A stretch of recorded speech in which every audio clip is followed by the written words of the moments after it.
Bienvenue à la base, on vous retrouve après quelques mois à bricoler.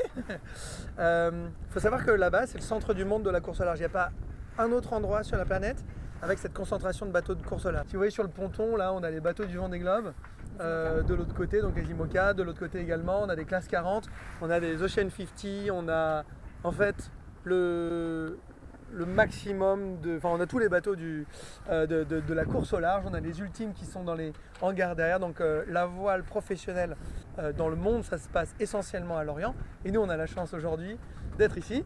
Pour la première course de la saison, donc c'est la Plastimo Lorient Mini qui ouvre un peu le bal des courses atlantiques en mini 50. Donc cette course se trouve en double mixte, donc un homme, une femme sur chaque bateau. Il va y avoir 72 bateaux avec un parcours de 250 000.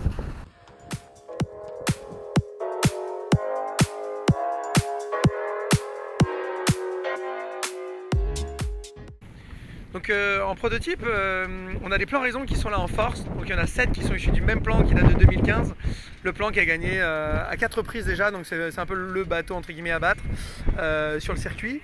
Là on a du coup 2 exemplaires de ce plan là. Voilà, le 1048 et le 1050 avec 2 skipkeepers expérimentés dessus. Donc il y a Marie Gendron qui a fait déjà 2 transats. Elle est arrivée 3e à la dernière, sur la deuxième étape. Ouais.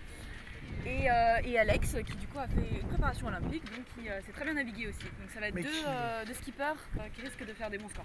Voilà, Alex il arrive sur le circuit, il a déjà un peu navigué sur le bateau l'année dernière avec son précédent skipper, donc il prépare la prochaine transat.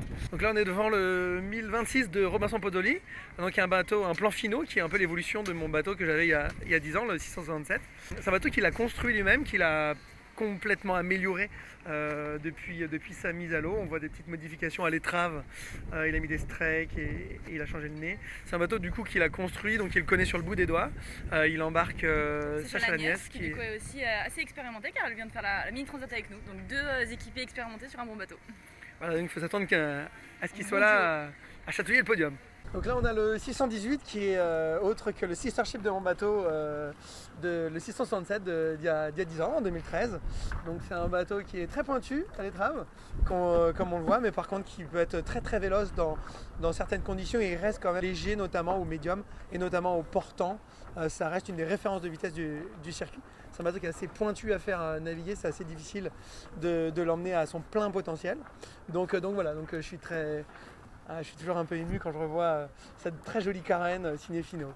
Et puis pour nous ça veut dire quelque chose parce qu'il y a dessus Ambre et Albin, donc 2 personnes qui nous ont énormément aidés sur mon projet l'année dernière, qui étaient là au départ de ma transat et qui m'ont aidé à bricoler jusqu'à la dernière minute. Et c'est vrai qu'Albin a également participé au design des foils puisqu'il était stagiaire dans mon entreprise à ce moment-là. Donc là on est devant le 969, c'est le Pogo Foiler, un bateau qui a gagné la première étape de la mini transat en 2021, donc 2 ans avant moi, avec dessus Romain Van Ennis, donc le skipper du 630 sur la dernière transat. Donc du coup, comme on voit, c'est un SCO qui n'est pas très extrême. Par contre, sa particularité, c'est qu'il a des foils. Donc ça a été un des premiers bateaux à vraiment vouloir voler. Il nous a montré que dans certaines conditions, il pouvait être très performant. Après, Romain débarque sur le bateau, donc il a une grosse expérience du mini. Il était un solide concurrent avec son ancien bateau qui était pas aussi rapide que ce bateau là, donc il faut s'attendre à ce qu'il fasse des très belles choses. Les foils sont un petit peu moins grands que les nôtres, mais ça reste un bateau qui peut faire des merveilles, donc il faut s'attendre à ce qu'il soit là.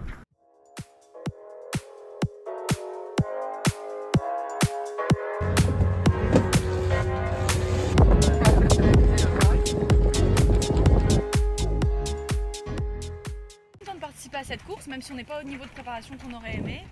Cet hiver, l'idée c'était de changer toute l'électronique du bateau suite aux problèmes que j'ai eu sur ma mini transat.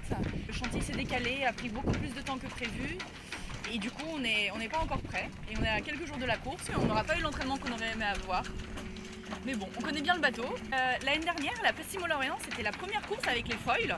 C'était un gros stress pour nous, c'était pas facile. En plus, ce qui est bien, c'est que depuis, on a appris à utiliser notre bateau.